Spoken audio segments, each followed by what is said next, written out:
How's it going? Welcome back. Today we're talking about GT12 racing, but first a small note. You remember my beloved Alfa Romeo 156, which I've had for several years. If you're a regular on this channel, you undoubtedly do remember that car.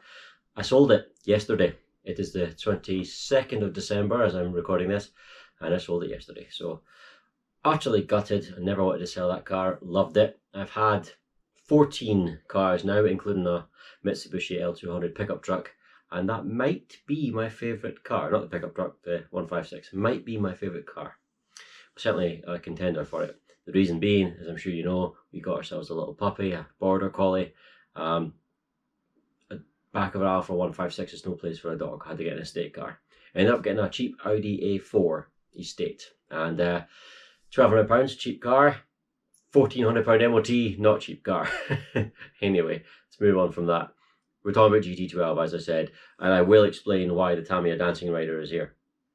So, the Christmas Cracker event has just happened, which is on the Friday just gone, so that would have been the 20th of December, which is the Christmas event at my local club where it's free for members to go, and it's a fun night with no championship points, so you can play around and have a laugh, and there's no real pressure. There's special events and you win chocolate. Most people just run the cars as is, like any other event, but I decided, because it was a Christmas event, it wasn't for points, to run this. Do you remember this? This is my favourite GT12 shell I've ever had. Not the shell itself, just the paint job, the Castrol livery. This is a Camtech Porsche 911, and it was the first shell I ever ran in GT12 racing, which is what, coming up for 3 years ago now. And I really love it. I love this shell, but it's not a racing shell. It's not a competitive shell. It doesn't give any real downforce, so I don't use it. I haven't used it for, well, I haven't driven it for almost 3 years.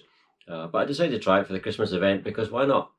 Actually, it went really, really well, because it's a bit understeery.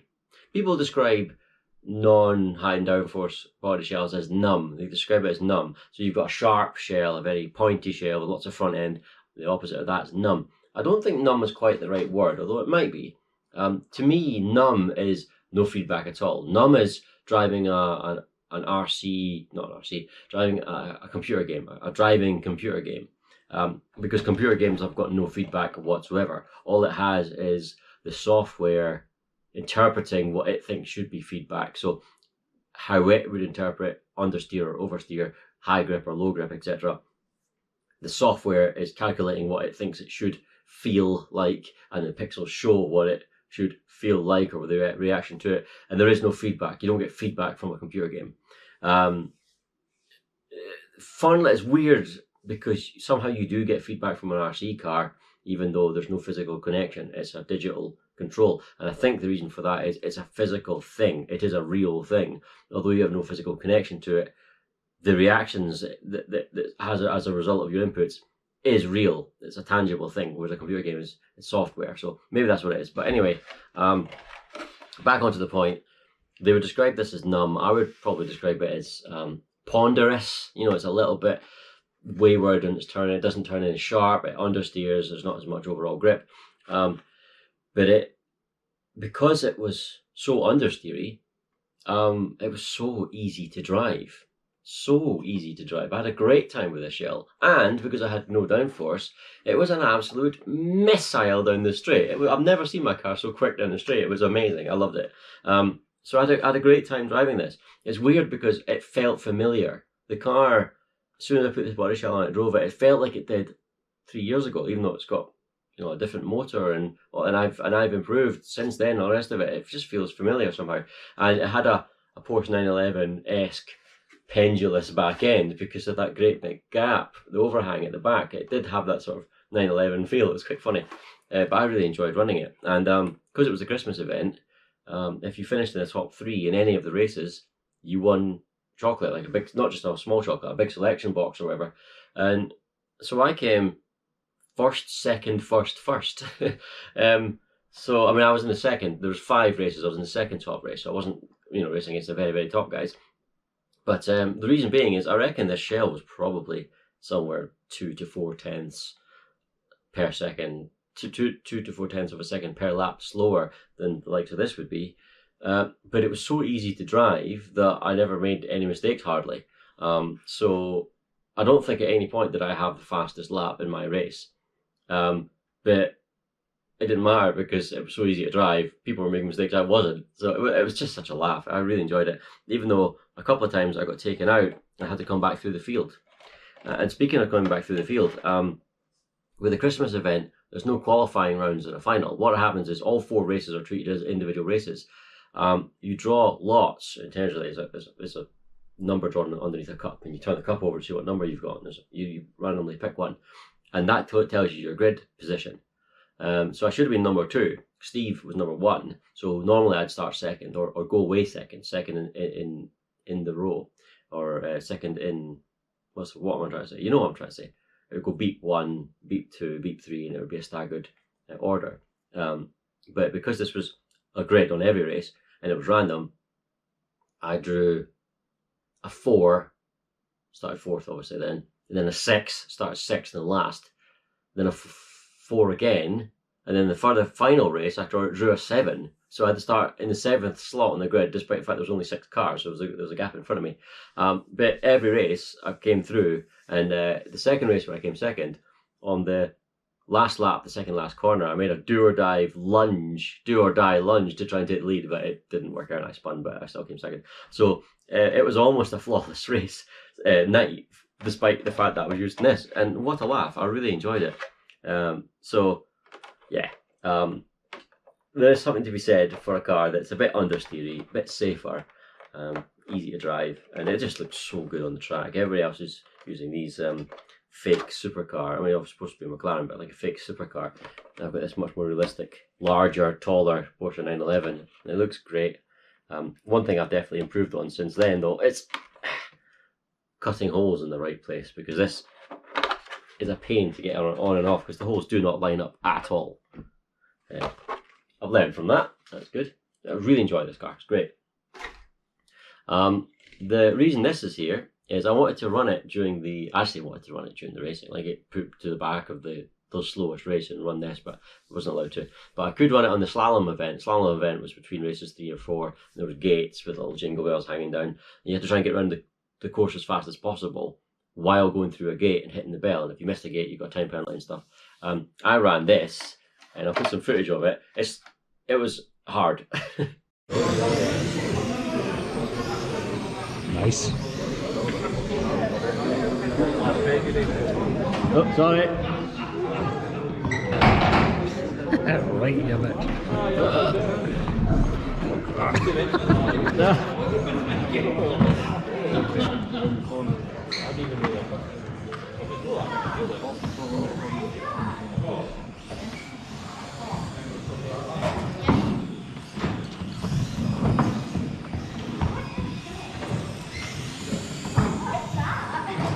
Try, couldn't you guys?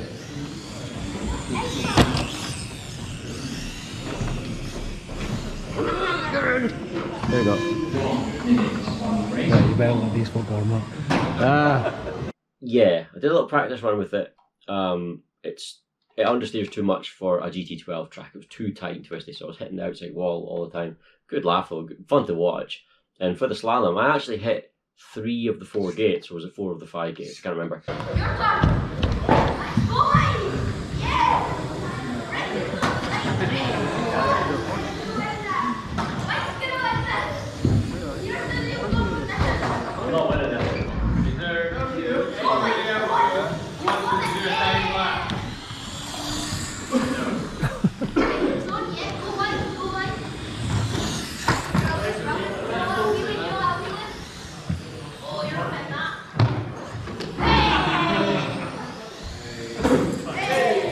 Which is a lot better than last year, or last time, I wasn't there last year, when I ran the little mini UDI RC pinecone thing, where the transponder got wrapped around the front axle, and I stupidly put tyre additive on rubber tyres, which didn't work.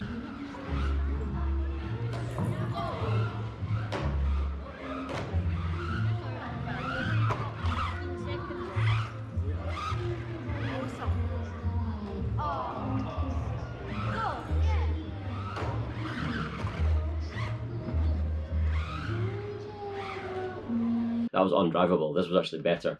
But this looked really fun going around the track, and people were having a laugh at it. So that was another bonus. Brilliant fun. I really like this thing. Tamiya Dancing Rider. Highly recommended. Back to my GT12 car then. We've been, look, the Trinity is back in it. The Trinity Revtech. Last year, I thought this was faulty, my Revtech, because it was stuttering under power. I bought a new motor. Here it is, the Hobbywing G4, V10 G4 it's called. Just like 2 weeks before the G4R came out, which was annoying, but anyway, whatever. Got the G4, and that was stuttering too. It turns out it was a speed controller, so it was a waste of time, waste of money. Got a new speed controller. I've been running this, and my results took a massive slump. Just couldn't drive the car anymore. Sometimes I had a great run. Sometimes I was just all over the shop and putting it in the wall all the time. It turns out my throttle control is entirely digital. So it's like nothing in between. Yeah, I really need to work on my throttle control, my smoothness. So with my digital throttle control, I was just spinning the wheels up and putting it in the wall all the time. Steering it's fine. Throttle's useless. So I do need to work on that. This has got way more grunt, way more torque than the Revtech, and it was costing me. So I decided to try the Revtech again, way less grunt, and it masks my my throttle control, or lack thereof. So this is way more progressive, even if you slam the throttle open, because it just has less torque. Nice top end on it. I'm not necessarily, this is an older motor now, so it used to be the top endy motor, not necessarily anymore. Maybe this has as much, if not more, but this is more effective. I can deploy this better, so my lap times are better, and my consistency is better. And there's a dog barking outside. So after bringing the Revtech back in, my results started to improve, but I found the car a little bit too safe. I've done a few modifications, like fit the softer side springs here, the black side springs, to give it more grip, and it does, but it therefore makes it a little bit more safe.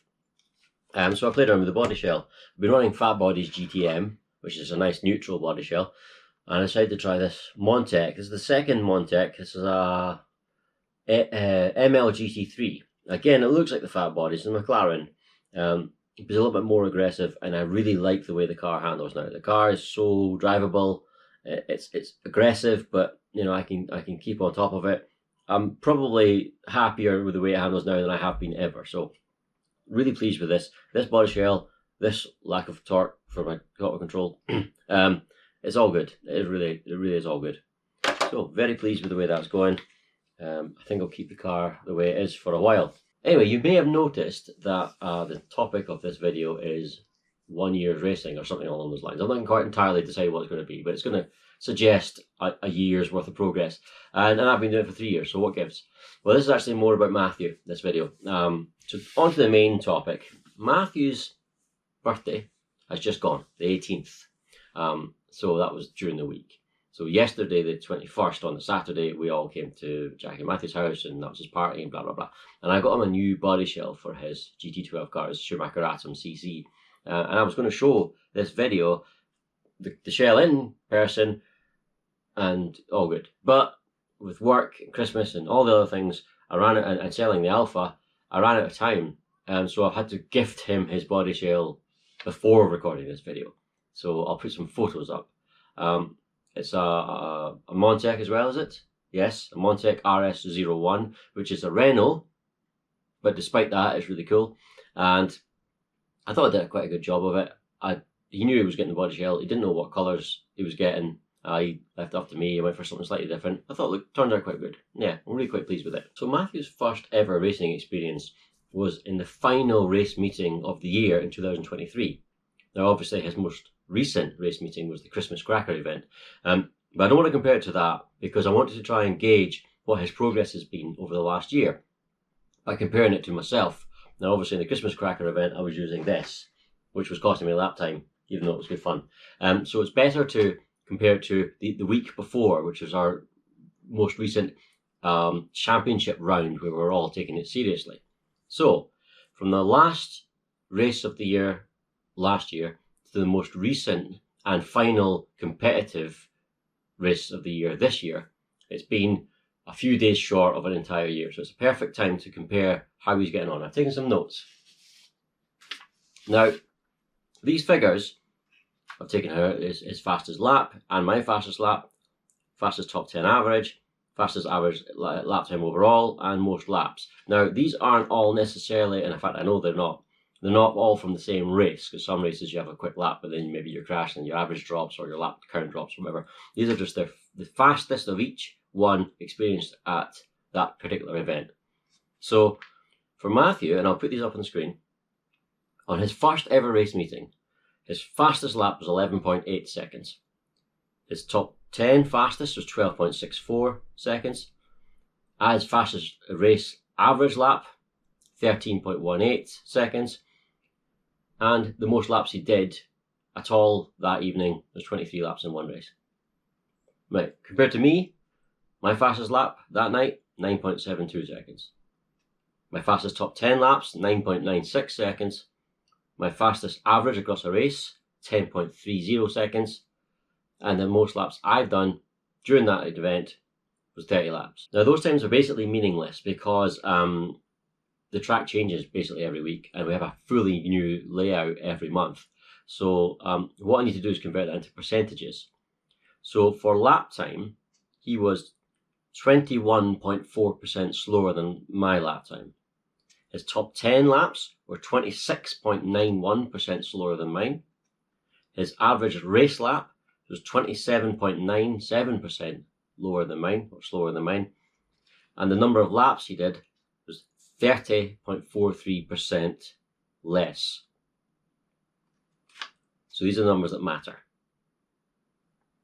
Compare that to the race meeting just gone, not the Christmas cracker, but the one before, just a week ago, or a week and 2 days ago. Well, how close has he gotten? Again, lap times don't matter because the track layout is completely different. It's the percentage that matters. His fastest lap was 11.27 seconds. His top 10 was 11.49 seconds. His average lap time was 12.48. These are the fastest and not all in the same race, I'll remind you. And his lap count was 25, the most laps he did that night. For me, my fastest lap was 10.11. My top 10 was 10.22. My average, 10.56. And my lap count was 29 laps. Now,